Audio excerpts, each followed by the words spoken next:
നമസ്കാരം. എല്ലാ പ്രിയ കൂട്ടുകാർക്കും മലയാളി സ്റ്റോറീസിലേക്ക് ഒരിക്കൽ കൂടെ സ്വാഗതം. നമ്മുടെ കൂട്ടത്തിൽപ്പെട്ട ചില ആളുകൾ, അത് വലിയവരായാലും ചെറിയവരായാലും, ആവശ്യമില്ലാത്ത കാര്യങ്ങളിൽ പോയിട്ട് തലവെക്കും. വഴിയെ പോകുന്ന വയ്യാവേലി തോട്ടിയിട്ട് പിടിക്കുക എന്ന് പറയും. നമ്മൾ അത്തരം ചില ആളുകളെ കാണാറുണ്ട്. ഒരാവശ്യമില്ലാത്ത കാര്യത്തിൽ മറ്റുള്ളവരുടെ കാര്യങ്ങൾ ഇടപെട്ടുകൊണ്ട് ചിലപ്പോൾ അടി മേടിക്കും, ചിലപ്പം വഴക്ക് മേടിക്കും. അങ്ങനെയുള്ള ചില ആളുകളെ കണ്ടിട്ടില്ലേ? അവർ പലപ്പോഴും പല അബദ്ധത്തിലും ചെന്ന് ചാടുകയും ചെയ്യും. അത്തരം ഒരു കഥയാണ് രാജാവായ സിംഹത്തിൻ്റെ കാര്യത്തിൽ ഇടപെട്ടാൽ ആപ്പൂരിയ കുരങ്ങനെ പോലെ നശിച്ചു പോകുമെന്ന് പറഞ്ഞുകൊണ്ട് കരടകൻ എന്ന കുറുക്കൻ കുഞ്ഞ് ദമനകൻ എന്ന തൻ്റെ കൂട്ടുകാരനായ കുറുക്കനോട് പറഞ്ഞു കൊടുക്കുന്നത്. ആ കഥ നമുക്കൊന്ന് കേട്ടാലോ? ഒരു നഗരത്തിന് സമീപം വൃക്ഷങ്ങൾ നിറഞ്ഞ മനോഹരമായ ഒരു സ്ഥലം ഉണ്ടായിരുന്നു. വലിയ കച്ചവടക്കാരനായ ഒരാളുടെ മകന് അവിടെ ഒരു ദേവാലയം പണിയാൻ വേണ്ടിയിട്ട് തീരുമാനിച്ചു. കുറേ ആശാരിമാരും അല്ലാത്തവരും ഒക്കെ ആയിട്ട് കുറേ ആളുകളുണ്ട് പണിയെടുക്കുന്നത്. ഈ ദേവാലയം ഉണ്ടാക്കുക എന്ന് പറഞ്ഞാൽ വലിയ വലിയ മരങ്ങൾ മുറിച്ചിട്ടാണ് അതിനെ കൊണ്ടാണ് ഉണ്ടാക്കുന്നത്. അപ്പോൾ ഉച്ച സമയത്ത് ഈ പണിയെടുക്കുന്ന ആശാരിമാരും തച്ചന്മാരൊക്കെ പണി നിർത്തി ഭക്ഷണം കഴിക്കാൻ പോയി. ആ സമയത്ത് ആ പരിസരത്തൊക്കെ ഉണ്ടായിരുന്ന കുറേ കുരങ്ങൻ കൂട്ടം ഉണ്ടായിരുന്നു. ഈ കൂട്ടത്തിലെ കുരങ്ങന്മാരെല്ലാം കൂടി ഇവിടെ വന്നു. അങ്ങനെ അവിടെയൊക്കെ ചുറ്റിത്തിരിഞ്ഞു. മരത്തിൻ്റെ മുകളിൽ ചാടിച്ചാൽ നമുക്കറിയാലോ, കുരങ്ങന്മാരെന്ന് പറഞ്ഞു കഴിഞ്ഞാൽ ഒരു സ്ഥലത്തെത്തിയാൽ അവിടെയുള്ള പരക്കെ ചുറ്റുഭാഗത്തൊക്കെ ഓടിച്ചാടി നടന്ന് കുറേ ആർത്ത് വിളിച്ചൊക്കെ സഞ്ചരിക്കും. അങ്ങനെ അവിടെ ഒരു മരം ഉണ്ടായിരുന്നു. ഈ തച്ചന്മാർ പകുതി ഏർന്നിട്ട് അതിൻ്റെ വിടവുകൾ യോജിച്ച് പോകാതിരിക്കാൻ വേണ്ടി വലിയ ആപ്പ് അടിച്ച് കയറ്റിയിട്ടുണ്ടായിരുന്നു. അങ്ങനെ അവിടെ എത്തിയ കുരങ്ങന്മാരിൽപ്പെട്ട് ഒരു കുരങ്ങൻ ഇത് കണ്ടപ്പം ഭയങ്കര സന്തോഷം തോന്നി. അവൻ എന്ത് ചെയ്തെന്നറിയോ? ആദ്യം ഈ നിർമ്മാണത്തിലിരിക്കുന്ന ദേവാലയത്തിൻ്റെ ചുവരുകളിലും ഒക്കെ ചാടി ഈ പകുതി അറുത്ത് ആപ്പടിച്ച് വെച്ചിരിക്കുന്ന തടിയിൽ വന്നിരുന്നു. എന്നിട്ട് ഈ ആപ്പ് കണ്ടപ്പോൾ ഇവനൊരു കൗതുകം, ഒന്ന് വലിച്ച് ഊരി നോക്കാന്ന് അതിന് ശ്രമിച്ചു. പക്ഷെ സാധിച്ചില്ല. അപ്പം ഇവൻ എന്ത് ചെയ്തെന്നറിയോ? അവൻ്റെ വാല് ആ ഈർന്നു കിടക്കുന്ന മരത്തിൻ്റെ ഇടയിലൂടെ താഴത്തേക്ക് താഴ്ത്തിയിട്ട് സ്വസ്ഥമായി രണ്ട് കാലും അപ്പുറത്തും ഇപ്പുറത്തും വെച്ചുകൊണ്ട് ആ തടിയുടെ മുകളിൽ ഇരുന്നിട്ട് ഒരുപാട് കഷ്ടപ്പെട്ടിട്ട് ആ ആപ്പ് എന്ത് ചെയ്തെന്നറിയോ? വലിച്ചൂരിയെടുത്തു. ഊരിയെടുത്തപ്പോൾ എന്ത് ചെയ്തു? തടി രണ്ട് ഭാഗത്തു നിന്നും ടപ്പേന്ന് പറഞ്ഞിട്ട് കൂടിച്ചേർന്നപ്പോൾ എന്തായത്? ഈ കുരങ്ങൻ്റെ പൃഷ്ഠത്തിലാണ് വരുന്ന ഇടിക്കുന്നത്. അങ്ങനെ കുരങ്ങൻ എന്ത് ചെയ്തു? അടിയുടെ ഊക്കുകൊണ്ട് ചത്തുപോയി. അങ്ങനെയാണ് ആ കുരങ്ങനെ നാശം സംഭവിച്ചത്. തനിക്ക് യാതൊരു പ്രയോജനവും ആവശ്യമില്ലാത്ത കാര്യത്തിൽ ഇടപെട്ട് പ്രവർത്തിച്ചത് കൊണ്ടാണ് ഇങ്ങനെ സംഭവിച്ചത്. ഈ കഥയാണ് കരടകൻ ദമനകനോട് പറഞ്ഞു കൊടുത്തത്. അപ്പം മറ്റുള്ളവരുടെ കാര്യത്തിൽ നമ്മൾ ആവശ്യമില്ലാതെ ഇടപെടാതിരിക്കലാണ് ബുദ്ധി എന്നാണ് ഈ കഥയിലൂടെ കരടകൻ ദമനനോട് വിവരം പറഞ്ഞു കൊടുക്കുന്നത്. ഇത് കേട്ടപ്പോൾ ദമനകൻ്റെ മുഖം മങ്ങി. അവൻ ഈ കഥയും ഇവൻ്റെ സംഭാഷണവും തീരെ ഇഷ്ടപ്പെട്ടില്ല. അത് ആർക്ക് മനസ്സിലായി? കരടകനും മനസ്സിലായി. എന്നാൽ ദമനകനെ സന്തോഷിപ്പിക്കാനും സമാധാനിപ്പിക്കാനും വേണ്ടി കരടകൻ പറഞ്ഞു, നമ്മൾ ഇങ്ങനത്തെ ആവശ്യമില്ലാത്ത ചർച്ചയൊന്നും നടത്തണ്ട. നമുക്ക് വേണ്ടിയിട്ട് കഴിക്കാൻ വേണ്ടി ഉണ്ടാക്കി വെച്ച ഭക്ഷണം ഉണ്ടല്ലോ, നമ്മൾ മുമ്പ് കഴിച്ചിട്ട് ബാക്കി വെച്ചേ, നമുക്ക് പോയിട്ട് അത് കഴിക്കാമെന്ന് പറഞ്ഞു. അല്ലാതെ മറ്റുള്ള രാജാവിൻ്റെ വിഷമവും പേടിയൊന്നും നമ്മൾ നോക്കണ്ട എന്നൊക്കെ പറയാൻ തുടങ്ങി. അത് കേട്ടപ്പോൾ ദമനകൻ പറഞ്ഞു, നീ എന്തൊരു ആർത്തി പണ്ടാരാണ്! നീ ഏത് സമയത്തും ഭക്ഷണത്തെക്കുറിച്ചാണല്ലോ ചിന്തിച്ചുകൊണ്ടിരിക്കുന്നത്. രാജാവിനെ ആശ്രയിച്ച് കഴിയുന്ന പണ്ഡിതന്മാർ വയറ് നിറക്കുക എന്നത് മാത്രം ലക്ഷ്യമാക്കുന്നത് നല്ലതല്ല. സുഹൃത്തുക്കൾക്ക് തക്ക സമയത്ത് ഉപകാരം ചെയ്യണം. ശത്രുബാധയുണ്ടാകുമ്പോൾ അതിനെതിരെ രാജാവിനെ സഹായിച്ച് ഉപകാരമുള്ളതാണ് പണ്ഡിതന്മാരുടെ ധർമ്മം. അനേകം ആളുകളെ നിലനിർത്തുന്നതിന് വേണ്ടി സ്വന്തം ജീവിതം നിലനിർത്തുന്നവനാണ് അനശ്വരനായി തീരുന്നത്. നിത്യവും സ്വന്തം വയറ് നിറച്ച് ജീവിക്കാൻ എല്ലാ ജീവികൾക്കും കഴിയും. കൊക്കിന് നീളമുള്ള കൊക്കുണ്ട്. ഈ നീളമുള്ള കൊക്കുകൊണ്ട് അതിനെന്താ കഴിയുന്നത്? അവനാവശ്യമുള്ള ഭക്ഷണം കൊത്തിപ്പെറുക്കി തിന്നാനേ പറ്റുള്ളൂ. ഉണങ്ങി നാറുന്ന മാംസവും പറ്റിപ്പിടിച്ച വലിയ പശുവിൻ്റെ മറ്റോ എല്ലുകൾ കണ്ടാലേ പട്ടിക്ക് വലിയ സന്തോഷം തോന്നും. അതുകൊണ്ട് അവൻ്റെ വയറ് നിറച്ച് തിന്നാനൊന്നും ഉണ്ടാവില്ല. അവനെന്ത് ചെയ്യും? അതുകൊണ്ട് ദിവസം മുഴുവനും കഴിച്ചു കൂട്ടും. അതേസമയം മുന്നിലെത്തുന്ന ചെറിയ ഇരകളെയൊന്നും പിടിക്കാതെ വലിയ ആനയെ തേടി പിടിച്ച് കൊല്ലുന്നവനാണ് സിംഹം. ഓരോരുത്തരും അവരവരുടെ കഴിവിനനുസരിച്ച് വലിയ വലിയ കാര്യങ്ങളാണ് ചെയ്യേണ്ടത്. സ്വന്തം വിദ്യയ്ക്കും പ്രയത്നങ്ങൾക്കും അനുഗുണമായിട്ടാണ് ബുദ്ധിമാൻ ജീവിക്കേണ്ടത്. പട്ടി ഭക്ഷണം കഴിക്കുമ്പോഴും വാലാട്ടുക എന്ന ജന്മസിദ്ധമായ സ്വഭാവം മറക്കാറില്ലല്ലോ. വിജ്ഞാനം, ശൗര്യം, നിലവാരമനുസരിച്ചുള്ള ജീവിതം ഇവ നേടാൻ കഴിഞ്ഞാൽ ബുദ്ധിമതികൾക്ക് ലോകത്തിൻ്റെ എല്ലാ ബഹുമാനത്തോടെ ജീവിതം ധന്യമാക്കാൻ കഴിയും. ഏറ്റവും മഹത്തായ ബലിച്ചോറുണ്ടിട്ടാണ് കാക്കകൾ ജീവിക്കുന്നത്. പക്ഷേ ക്ഷണനേരം പോലും തങ്ങളുടെ ജീവിതം ധന്യമാക്കാൻ കാക്കയ്ക്ക് കഴിയുമോ? നദിയെ പെട്ടെന്ന് കവിഞ്ഞൊഴുക്കിക്കാം. എലിമാളത്തെ ധാന്യം കൊണ്ട് നിറക്കാനും പ്രയാസമില്ല. അല്പം മാത്രം കാര്യം വേണ്ടതുപോലെ കൈകാര്യം ചെയ്ത് കുത്സിതരായ നീചന്മാരായ പുരുഷന്മാരെ സന്തോഷിപ്പിക്കാൻ എളുപ്പമാണ്. നല്ലതും ചീത്തയും തിരിച്ചറിയാതെ ശാസ്ത്രപരമായ യാതൊരു എല്ലാ കാര്യങ്ങളെയും തള്ളിപ്പറഞ്ഞുകൊണ്ട് ജീവിക്കുന്ന മനുഷ്യ പശുവും യഥാർത്ഥ പശുവും എന്ത് വ്യത്യാസമാണുള്ളത്? അമ്മയുടെ യൗവനം ധംസിച്ചുകൊണ്ട് ജനിക്കുന്ന പുത്രൻ സ്വന്തം കുടുംബത്തിന് എങ്കിലും തിലകച്ചാർത്ത് ആയില്ലെങ്കിൽ അവനെ കൊണ്ട് എന്ത് ഗുണമാണുള്ളത്? ആദർശയുക്തമായ ജീവിതം നയിക്കുന്നവർ, ജനങ്ങളുടെ ദുരിതങ്ങളകറ്റാൻ പാടുപെടുന്നവർ എന്നിവർ വിരളമായേ ഭൂമിയിലുണ്ടാകൂ. ഒരാൾ വേനൽക്കാലത്തെ മേഘം പോലെ നല്ലവണ്ണം ശക്തനാണെന്നിരിക്കട്ടെ, തൻ്റെ ശക്തി വേണ്ടയിടങ്ങളിൽ യുക്തമായ വിധം പ്രയോഗിക്കാതിരുന്നാൽ മറ്റുള്ളവർക്ക് മുന്നിൽ അയാൾ നിന്ദ്യനാകും. അരണിത്തടിയിലെ അഗ്നി അതിൽ തന്നെ അമർന്നിരുന്നാൽ എന്ത് പ്രയോജനം? അത് കത്തിച്ച് ജ്വലിച്ചാൽ മാത്രമേ അതുകൊണ്ട് പ്രയോജനമുള്ളൂ. അല്ലാത്ത അരണിത്തടിയിലേക്ക് ആരും അടുക്കില്ല, തീർച്ച എന്ന് ദമനകൻ കരടകനോട് തർക്കിക്കാൻ തുടങ്ങി.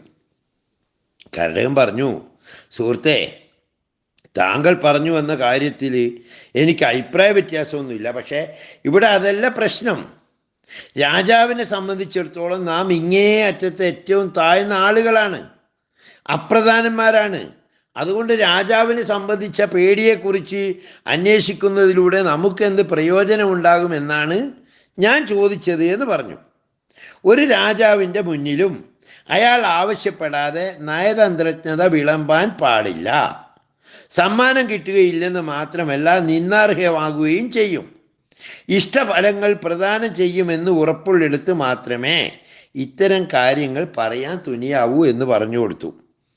അങ്ങനെയായാൽ തൂവെള്ളമുണ്ടിലെ രക്തക്കറ പോലെ താങ്കൾ ഏറ്റവും ശ്രദ്ധിക്കപ്പെടുകയും ചെയ്യും. ഇത് കേട്ടപ്പോൾ ദമനകൻ ശബ്ദമുയർത്തി പറഞ്ഞു, അല്ലല്ലല്ല, അങ്ങനെയല്ല. ഒരാൾ എത്രമാത്രം പ്രധാനിയായിക്കൊള്ളട്ടെ, അയാൾ രാജസേവ ചെയ്യുന്ന ആളാണെങ്കിലേ സർവത്ര ആദരണീയതയും അംഗീകാരവും ലഭിക്കൂ. വിശദമായി പറഞ്ഞുതരാം.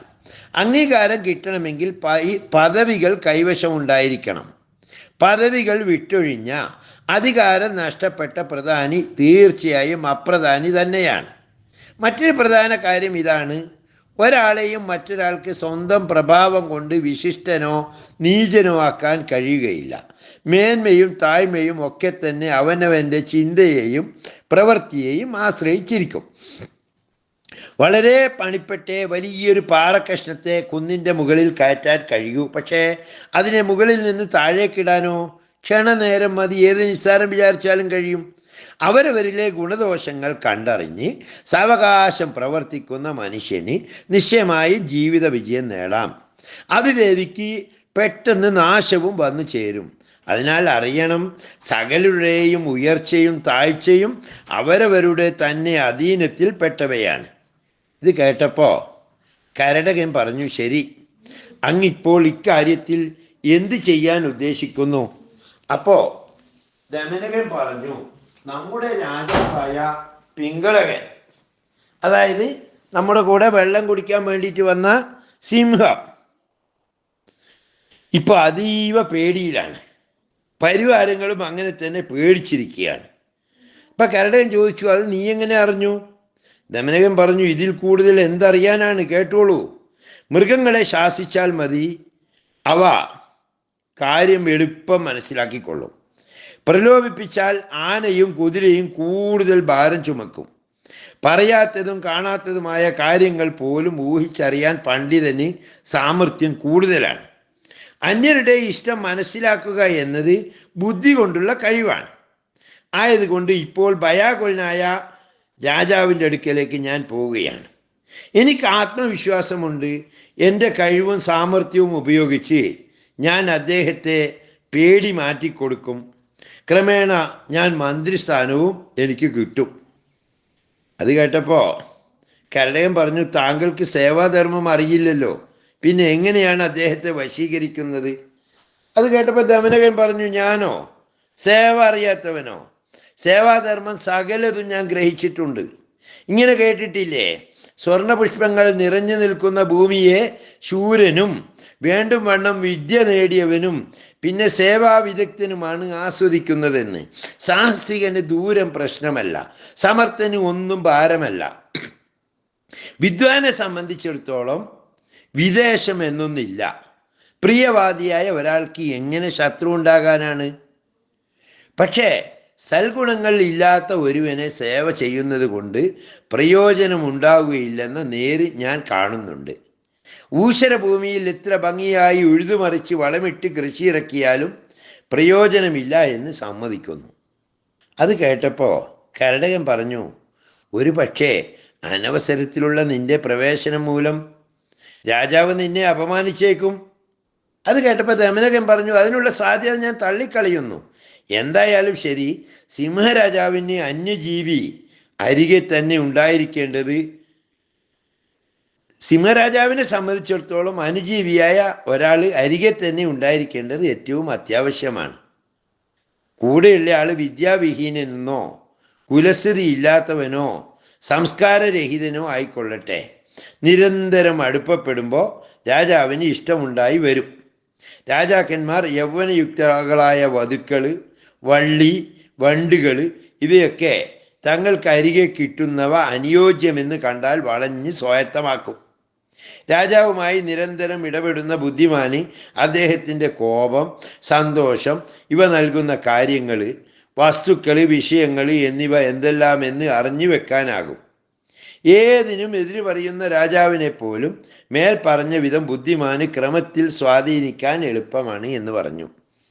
അത് കേട്ടപ്പോൾ കരടകൻ ചോദിച്ചു, അങ്ങ് അവിടെ ചെന്ന് എന്താണ് പറയാൻ പോകുന്നത്? ദമനകൻ പറഞ്ഞു, പറയുന്ന വാചകങ്ങളിൽ നിന്ന് വ്യതിചലിക്കാതെ അഭിരുചി മനസ്സിലാക്കി വീണ്ടും വീണ്ടും ചോദ്യങ്ങൾ തൊടുത്ത് അനുഗുണമായ ഉത്തരങ്ങൾ ഉണ്ടാക്കിയെടുക്കലാണ് സംഭാഷണത്തിൻ്റെ ചാതുര്യം. നല്ല മഴ കൊണ്ട് സംവർദ്ധിതമായ വിത്തിൽ നിന്ന് ക്രമത്തിൽ ധാരാളം വിത്തുകൾ ഉണ്ടായി വരുന്നത് പോലെ സംഭാഷണത്തെ പോഷിപ്പിച്ചെടുക്കണം. എന്നെ സംബന്ധിച്ചിടത്തോളം ഞാൻ കാലത്തിന് അനുയോജ്യമല്ലാത്ത വാക്കുകൾ പറയില്ല. അകാലത്തിൽ ഉചിതമല്ലാത്തവ ദേവഗുരുവായ ബൃഹസ്പതി പറഞ്ഞാൽ പോലും എല്ലാവരും അവഗണിക്കുമെന്നല്ലേ പറയപ്പെടുന്നത്. മാത്രമല്ല അത് കേവലമായ നിന്ദയ്ക്ക് വഴിവെക്കുകയും ചെയ്യും. ദേശവും കാലവും സമയവും യോഗ്യമെങ്കിലും ഗുണവാനല്ലാത്തവനോടും അടക്കവും ഒതുക്കവും ഇല്ലാത്തവനോടും വിവരമുള്ളവർ സംസാരിക്കാൻ പാടില്ല.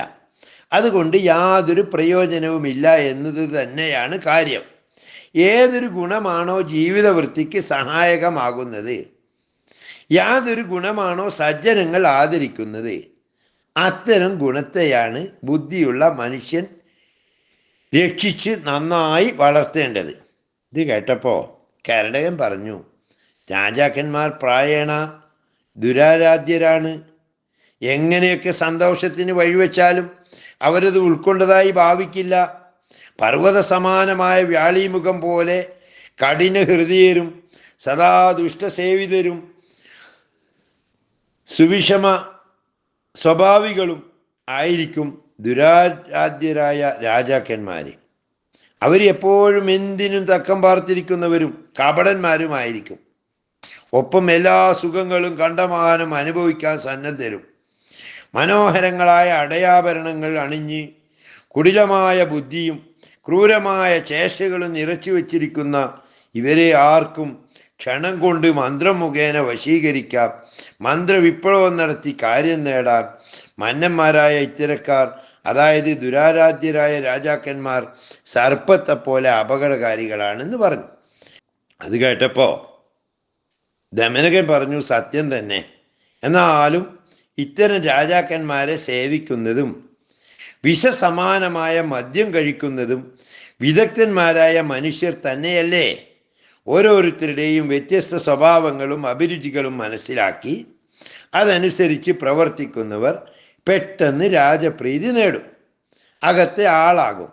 കയർത്ത് സംസാരിച്ച് ആക്ഷേപിച്ച രാജാവിൽ സ്തുതിവാക്കുകൾ ചൊരിയുക, രാജാവിൻ്റെ ഇഷ്ടക്കാരെ സേവിക്കുക, അവരെ സ്നേഹിക്കുക, രാജാവിൻ്റെ ശത്രുക്കളെ നിന്ദിക്കുക, രാജാവിൻ്റെ ദാനത്തെക്കുറിച്ച് പ്രകീർത്തിക്കുക, ഇവയൊക്കെയാണ് മന്ത്രമല്ലാത്ത വശീകരണ മന്ത്രം. ഇത് കേട്ടപ്പോൾ കരടകൻ പറഞ്ഞു, അങ്ങനെയാണ് അങ്ങയുടെ അഭിപ്രായമെങ്കിൽ പോയിക്കോ, ശുഭയാത്ര നേരുന്നു, മംഗളം ഭവിക്കട്ടെ. ദമനകൻ എഴുന്നേറ്റ് ഒരു നിമിഷം അനന്തതയിലേക്ക് നോക്കി നിന്നു. പിന്നെ തികഞ്ഞ നിശ്ചയദാർഢ്യത്തോടെ അവിടെ നിന്നും ഇറങ്ങി നടന്നു. സിംഹത്തിൻ്റെ ആസ്ഥാനം ലക്ഷ്യമാക്കിയായിരുന്നു യാത്ര. അങ്ങനെ ദമനകൻ പോയി എന്തൊക്കെ ചെയ്യുമെന്നൊക്കെ നമുക്കറിയണ്ടേ? അത് മറ്റൊരു വീഡിയോയിൽ പറയാം. ഈ കഥയിൽ നിന്ന് നമുക്ക് മനസ്സിലാക്കേണ്ട ഇത്രയേ ഉള്ളൂ. നമ്മൾ ആവശ്യമില്ലാത്ത കാര്യങ്ങളിൽ ഇടപെടരുത് എന്ന് പറയുമ്പോൾ തന്നെ ചിലപ്പോൾ നമ്മളായിട്ട് ഇടപെടേണ്ട കാര്യങ്ങളുണ്ടാകും. നമുക്കല്ലാതെ മറ്റാർക്കും ഇടപെടാൻ പറ്റാത്ത സാഹചര്യം വരും. ഒരാൾ വെള്ളത്തിൽ നിന്ന് മുങ്ങിച്ചാകുകയാണെന്ന് കരുതിക്കോളൂ. അവിടെ കുറേ പേരിങ്ങനെ നോക്കി നിൽക്കുന്നു.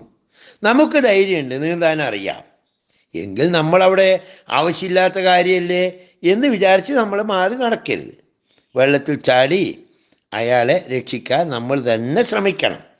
അതാണ് ഈ രണ്ട് കുറുക്കന്മാരുടെയും കഥയിൽ നിന്ന്, സംഭാഷണത്തിൽ നിന്ന് നമ്മൾ മനസ്സിലാക്കി എടുക്കേണ്ട ഗുണപാഠം. വീഡിയോ ഇഷ്ടമെങ്കിൽ ലൈക്ക് ചെയ്യാനും കമൻറ്റ് ചെയ്യാനും മറക്കരുത്. ഇനിയും പലരും സബ്സ്ക്രൈബ് ചെയ്തിട്ടില്ല, അവർ പെട്ടെന്ന് തന്നെ സബ്സ്ക്രൈബ് ചെയ്യണം, എന്നാലേ വീഡിയോ ഇടയ്ക്കിടെ വരികയുള്ളൂ കേട്ടോ. നന്ദി, നമസ്കാരം.